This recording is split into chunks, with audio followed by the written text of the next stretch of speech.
GM everybody. I'm Titus. I'm VP of Go-to-Market at Civic, where we empower developers with privacy-preserving tools for user identity management. This podcast dives into how digital identity is transforming industries at the intersection of Web 2 and Web 3. Now, before we begin, as always, please don't forget to like, subscribe, follow us on your favorite platform. Your support definitely makes a difference. And today, we're diving into the world of compliance. And not the boring checkbox kind, but the kind that keeps stuff moving forward, that keeps fast-moving teams grounded while building cutting-edge products.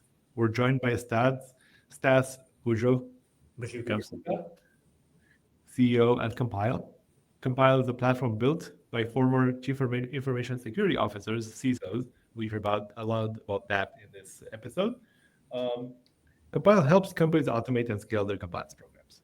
Now, if you've ever tried building in crypto, AI, identity, while staying compliant, you know that stuff is the real challenge. So let's get into it. Stas, please introduce yourself, introduce Compyl. I know I did a decent job at it, but you can react to that.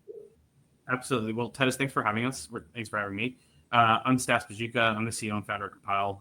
My former background is information security compliance. I've been in the space for a long time. I've got everything from like a CISSP to CEH, with certified ethical hacker. I grew up in the security and compliance space. I've been a former CISO, and the product essentially helps companies mature their information security and compliance needs. Where Compyl, we're calling it Next Gen GRC. It's a very wide-reaching platform that does a lot of different things, and is highly configurable, drag and drop changeable, no code. Awesome. So I think let's start with the biggest misconceptions. What do you think people think about the industry that you don't agree with? Yeah, I think with like things like Mr. Robot and things like that, I think that we saw like a surge of popularity in the security space a while back. It's kind of like with the CSI phenomenon that happened in like the 2000s, where everyone thought like forensics was like super sexy and like really exciting and like and you know really high pace. Where like security is high pace and there's a lot of things happening. It's very due diligent oriented and very nuanced and detailed, and it can be very boring if it's not catered to the right audience. So I think that's one of the main misconceptions with the security space. With compliance, like I think the other misconception here is that the attack vectors, or like the attackers, are using really sophisticated means, like we're seeing on TV, like all the sophisticated tooling and hacking and it really just, a lot of it still is really just coming down to sending very well crafted emails and getting people to click on links and giving up their credentials. I mean, not to take away from like state level funded cybersecurity incidents and things like that, but like the vast majority that we're seeing is still very much unsophisticated attacks. They have gotten more sophisticated now with the use of AI, just like better crafted phishing emails. But the vast majority of it is still people just clicking on things that they shouldn't, and just not following policies or not having policies in place from the beginning. Yeah, that makes sense. I think like it's one of those things like if your cybersecurity is exciting, you're probably doing it wrong. Yeah, so exactly. Kind of like government. Yeah, and investing. Well, investing should be boring. Absolutely. Yeah. Well, but yeah, totally agree. And I think that's the part that we see more and more signals in the industry where there's like flags being put up by like IAM providers, PM providers as well, saying like, well, hey, ultimately the problem is now it's easier. The barrier of entry to large scale phishing attacks has been lowered significantly. It's cheaper than ever. It's easier than ever to craft emails that convert well. And by convert, I mean you get the least kind of attentive person or educated person in the org to click, and then you get the credentials, and you start kind of like moving yourself up in the org that way. That seems to be the biggest attack vector from what we've heard as well. Absolutely. So before we dive too deep into things, I want to level set with people that are like not very familiar with the space. Like, what is a CISO, and like what orgs have one? Yeah, so generally, so CISO is a Chief Information Security Officer. They're generally more geared towards organizations that are slightly larger, and I'll explain what that means. So the rule of thumb generally is once an organization is about 60 people, they should have a dedicated information security person, whether that's an officer, an analyst, an engineer, and then it pretty much scales up from there. Once you have once you have about 3 information security professionals dedicated to an organization, you start looking for like a chief information security officer. The chief information security officer is a C-suite level executive that is getting more and more recognition on boards, especially over the past 5 years and over COVID. And they're weighing in on business decisions because there's so many businesses that are now affected by information security and having good security posture and just being able to compete and do business. So it's an executive just really focused on security. And then there's also debate that's going on about whether that CISO should report into the CIO or CTO or the CEO, and that debate has been ongoing for a long time. I guess that's for another podcast. So sounds like the VP of marketing. Like, who should that report to? Exactly that. So also for people, like we're gonna be talking about like standards and certifications and whatnot. For those who aren't familiar, can you just explain to our audience SOC 2 and ISO 27001? Yeah, absolutely. So these they're essentially standards and frameworks. So a SOC 1, SOC 2, they're reports. So they're an attestation from an auditor that basically says the controls that this organization says that they have in place are in fact there, and we've reviewed it and we're comfortable to put our name against it. And if they're not comfortable with it, they can qualify the report, which basically means that there is an issue, and then they can specify what the issue is. Management also has the ability to put their management review notes within the SOC report as well. ISO is a certification. ISO is more rigid and more focused on the organization as a whole, where SOC 2 is per product.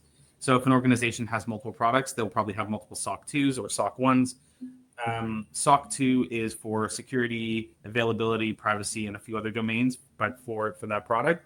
SOC 1 is more financial operations of the business are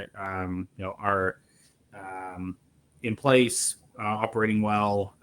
4I principles of review, things like that are in place for the organization.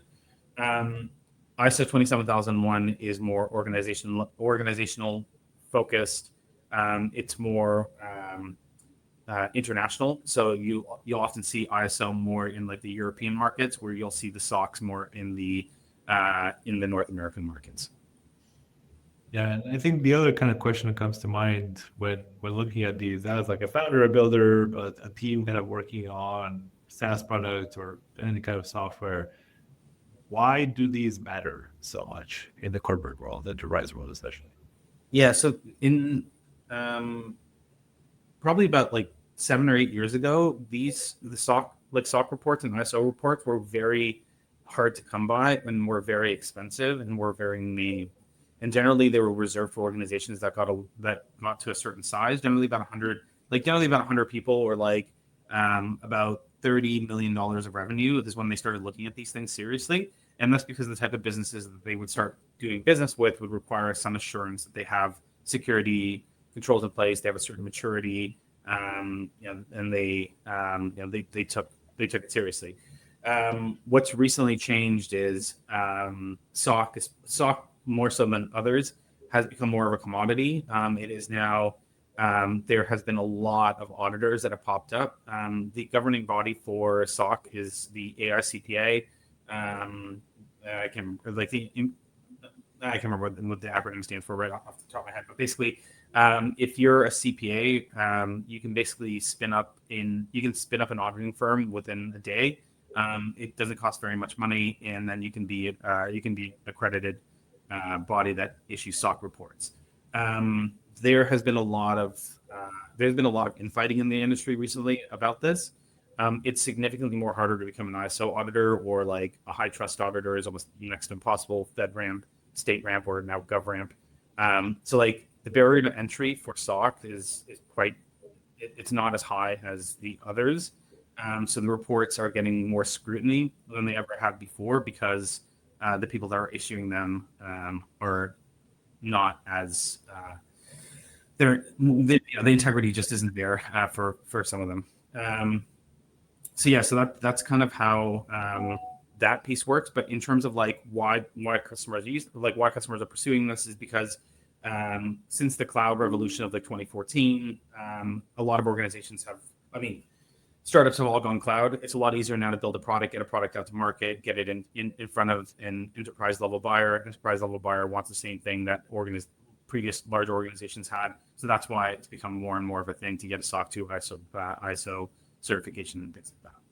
Yeah, I feel like we were having these conversations, and even in like 2016, in a kind of smaller Series A SaaS company, like SOC 2 we were reaching for it, whereas ISO was still like, hey, we need to grow a little bit more until we get there.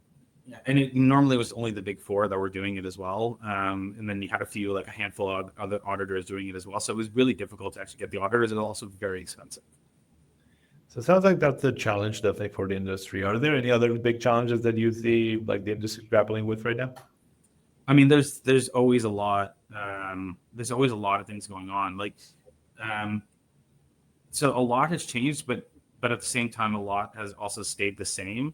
A lot of organizations still are very much focused on like the bells and whistles of of technology, and often let things fall through the cracks, like the fundamentals, like proper policy, standard and procedure management, like really boring stuff, asset management, user access reviews, identity access management, like pen testing, like just like the basics of like a good security posture, like are still falling through the cracks. Like it's I think a lot of organizations are still in this mindset of like one and done, and not constantly maintaining things. And I think that's where we're still seeing the gaps in the security postures through a lot of organizations. While things have gotten a lot better in terms of like AI being able to aggregate data and being able to correlate different data sets and give you analytics and things like that, like a lot of the day-to-day operational stuff is still being missed, and it's still causing a lot of holes. So that's definitely an issue. The SOC 2 reports, but not accredited bodies or not good accredited bodies, is also definitely a big issue at the moment. And the landscape is just changing so fast right now in terms of regulations, technologies. There's a lot of moving pieces, and it's very complicated space, and there's not enough people in it. So like, anyways, there's a lot of stuff going on right now. So like, there's a shortage of information security professionals in this space just to begin with. Yeah, that makes sense. And I feel like the space is moving in almost like the ethos around cybersecurity that had the shift maybe 10 years ago from like DMZ, trusted execution environment, kind of rigid boundaries, firewalls, to let's build a flexible, fluid system that gets updated every time something changes or the environment around us changes. Yeah, absolutely. I mean, all of that. I mean, the amount of companies that are just now operating without firewalls or any type of networking equipment whatsoever, because they're just fully cloud-based SaaS and are just doing this, the zero trust model, which, I mean, it's just, it's nothing, like, it's not new technology, right? It just basically means that we're VPNing into a trusted environment, and then we're making sure that the devices are trusted and people are trusted, and verifying them. And like, in a lot of ways, the cloud has made things a lot simpler, but also there is also that risk that, like, once you're in, like, you have access to everything like that. That defense in depth strategy has also kind of gone by the wayside as well. So everything's a trade-off. It just depends on like what the organization is doing and applying a reasonable level of security to the organization, knowing what that organization does, how it makes money, protecting your revenue sources. All sounds a lot easier said than done, but. Well, this is tying back to kind of the first conversation we had at the beginning of the show. Is like, phishing is so successful because once you get your hands on those tokens, those authentication tokens, then you can wreak havoc in the org if those tokens are not like reasonably killed after a period of time, reasonably like. they just announced like literally like a month ago that they're going to start expiring the tokens, and the ones that are not being used are going to expire faster. But they literally just announced that. So that's very timely that you mentioned. Yeah, it's definitely top of mind for everyone in this industry. So I want to double down on the AI piece. Like I read that you guys leverage AI to streamline compliance and risk management processes. I think the thing that's top of mind is like, especially in high stakes environments, how do you ensure you're not losing control or context as you're building with AI, because you're relying a lot of the thinking to be done by the algorithm rather than like by people.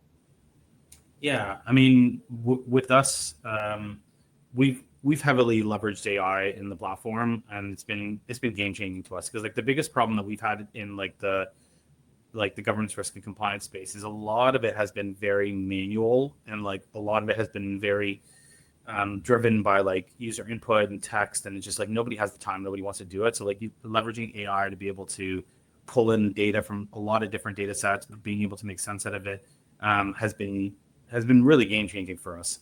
But at the same time, you want to make sure that the data that's coming in has been properly vetted, that you have proper access controls in terms of who is able to input that data, that you have the ability to run different models in different scenarios based on what you're trying to do as a company. But yeah, it's putting in those proper controls is it's really important. I mean, it's just like garbage in, garbage out. Yeah. And that's I think the hard thing about this kind of implementation is like there's really no rule book out there. Like it's like, what is proper? How do you define that? How should companies build that strong compliance posture in this case? Yeah, I mean, it's the same thing that was like in the security space, like up until like really like 2013, I don't think ISO was the first one to release a framework, but they released the 27001 2013 like standard, and I think that was like the first one that really was like, this is how you put in proper, like this is what good looks like in an organization. And NIST is only from 2016, like, so all of that is relatively new. And then we have the new AI, like NIST AI framework. We have the EU AI Act. We have the 27701 for ISO as well. So like there are standards that are coming out, but they're just like they're just the foundation of them. But they're still good practices. Like so that would probably be the best way to just get just to get an idea of like how like where you stand, like even if you're not compliant with it, just to be able to run an assessment against one of those, just to see like how far out you are from from what industry best practices are, I think are very valuable. I think that's for any, I mean, doing like a self-assessment against anything that you're worried about is a really good idea. Yeah, I mean, I always love not having to start from scratch and relying on some like work of very smart people that spend years building these standards to like make sure that people do have a foundation to stand on when it comes to this compliance aspect. So you guys wrote a blog post on this, actually creating a culture of compliance, and I think that's like, I want to dive into that. It's something we here at Civic, we try hard to put that in practice. We've been around for over 10 years in the crypto space. That is like grandfather time. And I think from that perspective, like it'll be great to get your point of view on what does that look like? What's the best practice when creating a culture of compliance in fast moving environments, startups, move fast, break things, implement stuff, connect your SSO to whatever new tool and so on. Yeah, that's a really good question. So I guess we had a little bit of a helping hand, knock on wood. Like both myself and my co-founder are former CISOs. So when we started the company, when we started the company, right, we were writing policies and making sure policies align like to customer environments. Everything is super basic. And as we've grown and as we've hired more and more engineers, I think like 2/3 of the company are engineers at this point.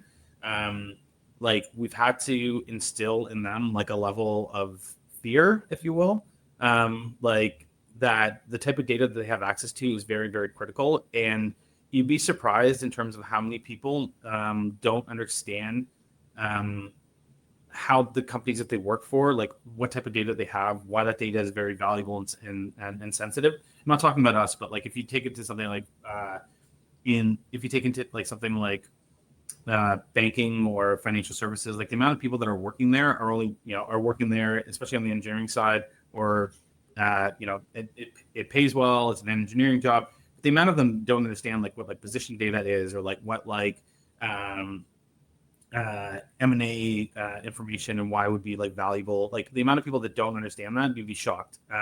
And it's just because it's not an interest of them, and the job for them at the end of the day is developing code and building products.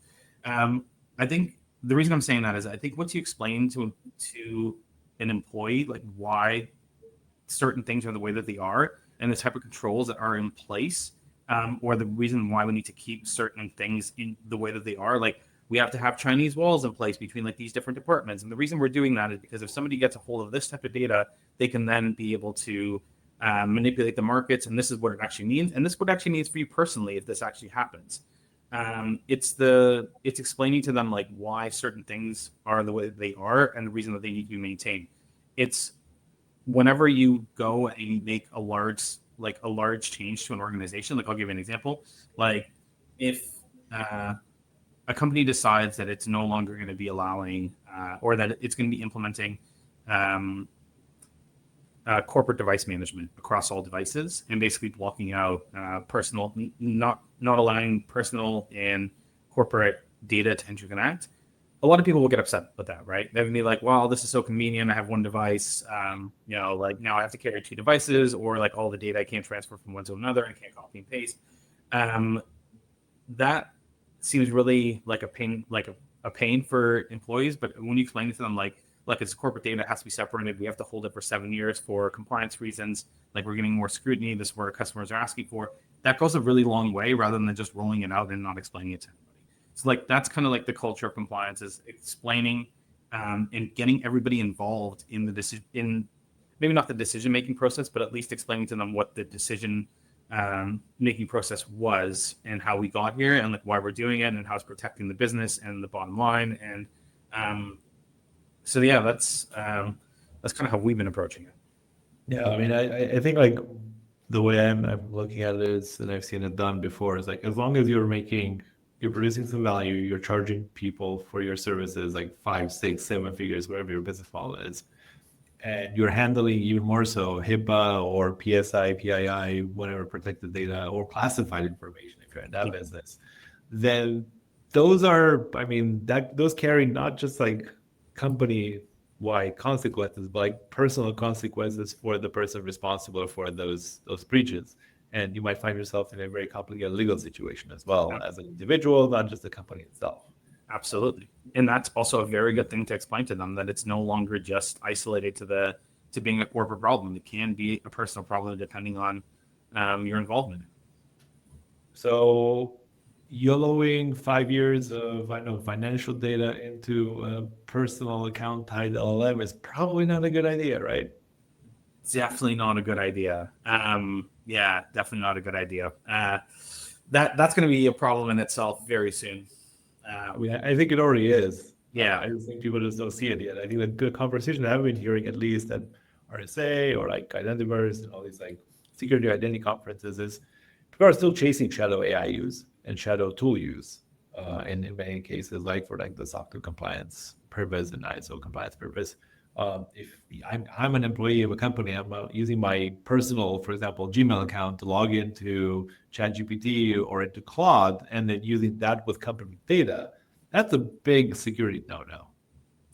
Absolutely. But it's still, it's one of those things where it's still very difficult to track and detect this type of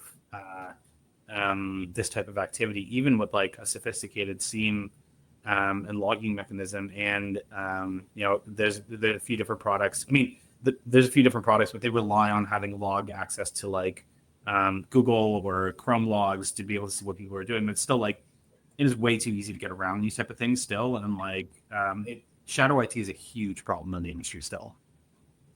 Yeah, and I think it's only going to get worse as we're kind of bringing autonomous agents in the mix. So how do you see that concept of culture of compliance evolving and adapting to this kind of new player in the space, essentially? Yeah, that's a good question. So the way that I see it, and I was literally on a panel yesterday talking about this. The way that I see it is like AI is going to be great for like agentic AI is going to be great for helping with all the day-to-day operational things that have been really, really difficult to do in the past, or just been really boring that nobody wants to do them. So I think that's going to be a great shift, and you can start focusing on strategy. But at the same time, we're also going to start seeing, fallout from that as well, right?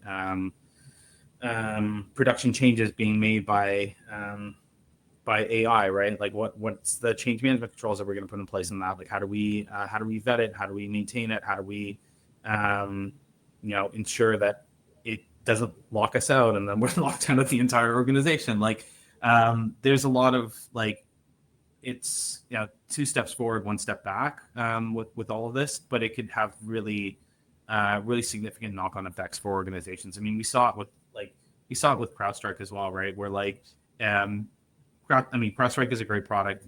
They're industry leaders. They have every certification that you could possibly imagine under the sun, and yet they still fumble. They change, right? So like it just basically meaning that it could happen to anybody, and nobody is above it, or anyone that like. It's just going back to my earlier point of like the fundamentals. Fundamentals are hard, and they need to be taken seriously, and like we need to make sure that we put in proper controls, have a human in the loop, and trudge through it the best we can. Yeah, I try to kind of give a visual anchoring to this because it sounds all abstract and agentic AI. For me, it is almost like I'm one of those like circus people that are able to spin plates on sticks. Yeah. And I can do 2 or 3 now without AI. With AI, I can do 20, 30. But still, if something goes wrong, now I have 30 broken plates, not 3 or 2. That's a really good way of looking at it. The other thing to keep in mind, I think, is like knowing which order those plates fell in, and what parts of each of those plates belong to one another is really challenging, because even now, even before AI, whenever there was an incident, unpiecing how that incident happened and trying to get all of the logs, and then this is when you realize like your backups don't work properly, your logs weren't logging from the certain boxes, at the rate that we're moving, it's so hard to actually unpiece what actually happened after the fact as well. But I like your analogy. I think that's really good. And I'll add one more thing. I think that's like top of mind for us. So beyond the guardrails and the adversarial approach to prompt injection and all that stuff, that's like kind of on the input. I think there's an important piece to talk about the output, and that's connected to what you just said about logging. I think if you give AI production access with right permissions to your database, if you're not logging every single write event with a rollback of 1, 2, 3, 4 steps behind, then you're probably doing it wrong at this point. I think that creates a huge amount of risk for the org. Oh, for sure. I've seen all these companies pop up that are talking about like simple things like where you can run a CIS benchmarking against your Azure environment and then fix all the holes with 1 click, right? And like, great idea. Love the idea. I'm all for automating everything. Like, and I try and automate everything, but I'm like, any company that actually tries to do that right now, they're just gearing up for a disaster. Like, I would just be worried. Like, in this current moment in time, like I would just be very cautious about any type of change like that, especially any type of change that's not documented or logged, that you can see the entire trail history of like what has actually happened, what has occurred, show your work, like how did this actually happen, what was the logic that was used, where did the data come from? Like I don't think we're there yet. I don't think we're that far off either, but I just don't think we're there yet, and I think businesses are not going to be comfortable with it for a while. But I do think that the future is definitely going that way, and I think if we're, we'd be kidding ourselves if we didn't think that it was. Yeah, I think we can automate the path to the press the button, but we shouldn't probably automate press the button just yet. And this is coming from somebody who has had to reset their own in like previous life, previous startup, their own GCP permissions database, like the whole IAM database, because something got messed up.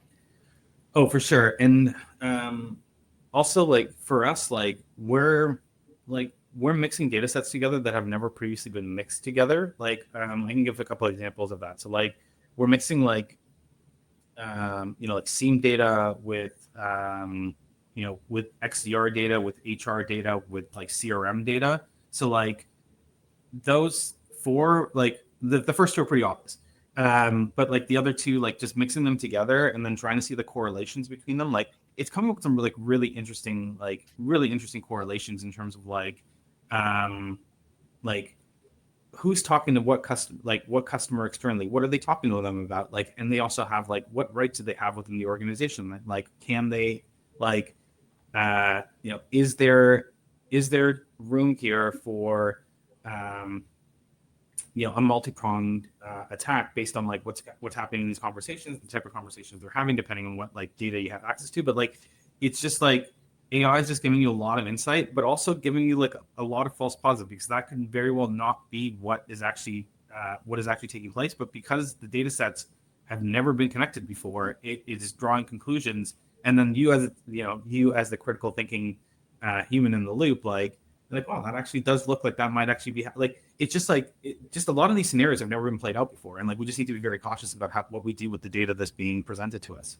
1,000%. Correlation is not causation, and I think this is the perfect example for that. It's like having like almost like a recorder bot next to you. We have one of those in every meeting now from various companies. And it's like you have access to like every single conversation that happens in the company if you want to at that point as the admin of that particular account, and that is a level of transparency that I don't think any company's ever seen before. Even like working with inside the office, like you have like your salespeople in the same room, and you can't follow all the conversations at the same time. And now you have access to their entire transcripts with every single customer, with every single kind of champion or sponsor or like decision maker and whatnot. And you're trying to figure out like what their deal is, like what they promised, what they didn't promise. Now, like kind of you can change back like, well, hey, this salesperson lied to this particular prospect, and then now they're an angry customer. So like that wasn't really easy to do to track back in the day. Accountability in real time, right? Like we've never seen it before.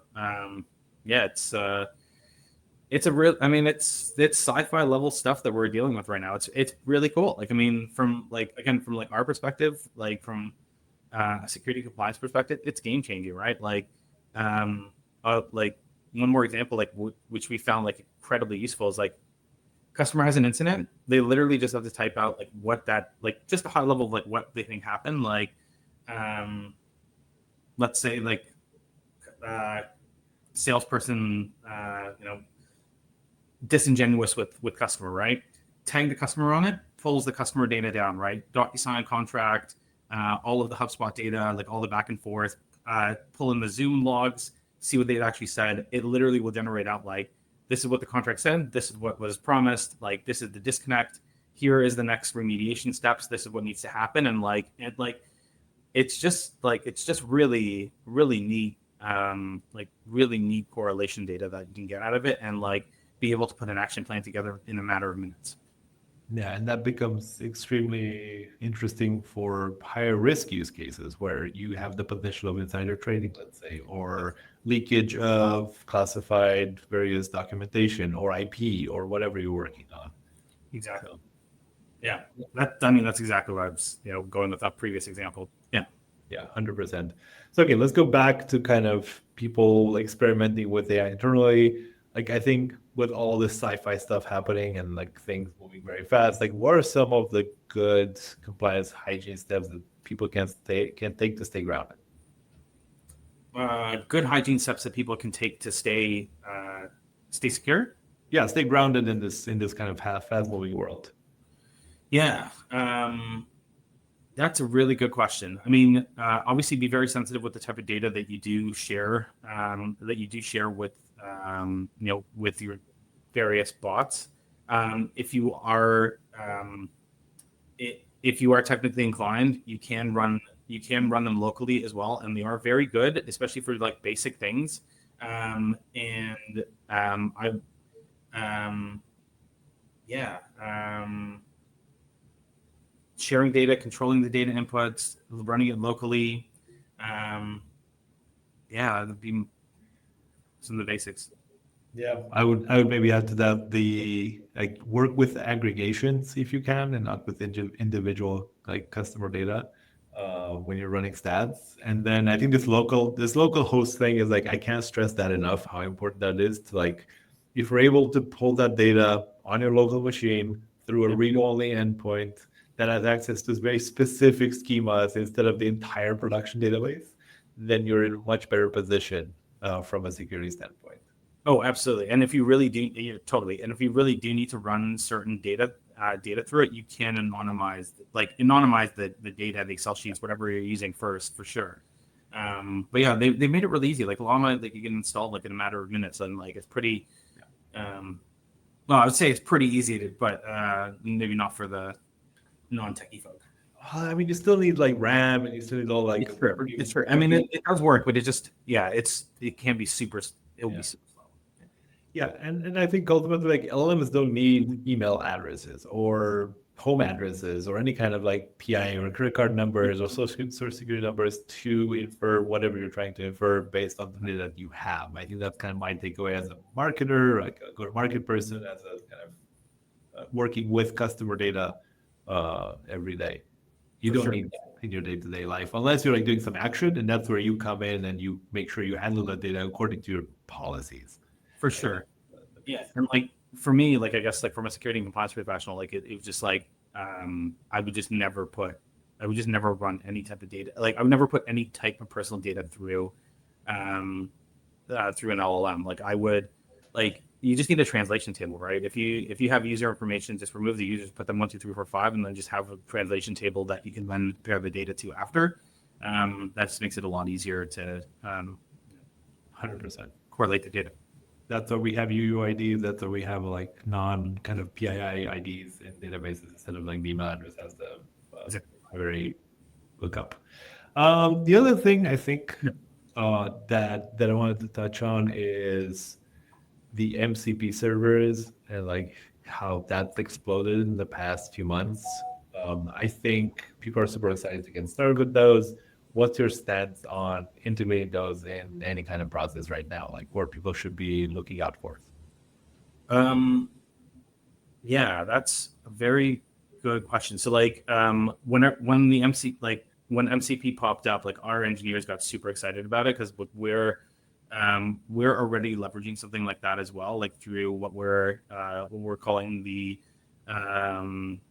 workflow automation engine. And like I don't know, it's a very um it's a natural progression. I think it's like a natural progression to like the next step, right? Like it just makes it a lot. It just makes it's very intuitive, very easy to use. Like I don't know, Titus, what are your thoughts on it? I mean, I think from our perspective, the reason this is interesting is like I think it all came out with kind of roll your own, figure out how this fits in your org, and it kind of leave out the authentication piece at the very beginning. Like it was not even OAuth 2.1 compliant. Like there was no way to do that. You have to kind of essentially figure it out on your own. I think where this is going, from at least our perspective, is we're going to see a world where every MCP server call will be an authenticated MCP server call instead of an unauthenticated one. Because like as you commingle data into the same server, there's definitely a risk of context leak. Yeah, And you end up with some information that belongs to customer A that ends up in response to customer B without you intending to do that. that is our biggest worry by far is obviously that. And it's one of those things like it's not obvious that it can happen, but like if you use LLMs long enough and you have like longer conversations in the same kind of thread, the context deteriorates over time. and then you end up with unintended consequences. Now, sure, this is the problem with the transformer models, right? Yeah. We're now seeing cool stuff come out of like Google I/O and whatnot, but it comes to like diffuser models, which I'm sure will have different security problems because you have to do the diffusion in a, again, segregated environment on specific customer 1 versus customer 2 data versus customer 3, and not like commingle everybody in the same diffusion. So lots more to work on from that perspective. For sure. Yeah, for sure. Yeah, well times. Yeah, exactly. All right. So I know we're definitely over the 30 minutes that we typically do. It's just super interesting. I think if somebody wants to follow what you guys are doing at Compyl, where should they be looking? We're super active on LinkedIn. So Compyl is compyl.com. We got a new website, got a new product out. But yeah, LinkedIn, you can follow me. I'm Stas, Stas Boujoukha, Boujoukha. There's only one of me on LinkedIn, but I am also very active in. We're up on we're on the road this year, so we're going to be. Thank you. Yeah, we're doing a pretty good whistle stop tour of the U.S. right now, so chances are we'll be in your major city sometime this year. So feel free to drop by. I think we're doing like every cybersecurity summit and several secure worlds, and I think most of the feature cons this year as well. And I think we're gearing up for Black Hat and DEF CON as well. So yeah, we're come check us out where we are. Awesome. Well, Stas, thank you so much for joining me today. It's been a super cool conversation. I know people see compliance as kind of like the bad person you're telling you to not do that, don't install that, don't use your personal account on your work computer. But I think this kind of conversation goes a step further, and I think I hope we taught people at least a few lessons on like what they can do today, what they should prepare for tomorrow as they're integrating AI, more MCP servers and so on, and keep things going as they're building. So thanks again for joining us, and for everybody watching, listening, if you enjoyed this episode, share it with a founder or a team that needs to scale fast and is worried about compliance. And as always, don't forget to like, subscribe, follow us on your favorite platform. It helps us bring you more great content. So, and don't forget to check out civic.com and learn about what we do. Over and out.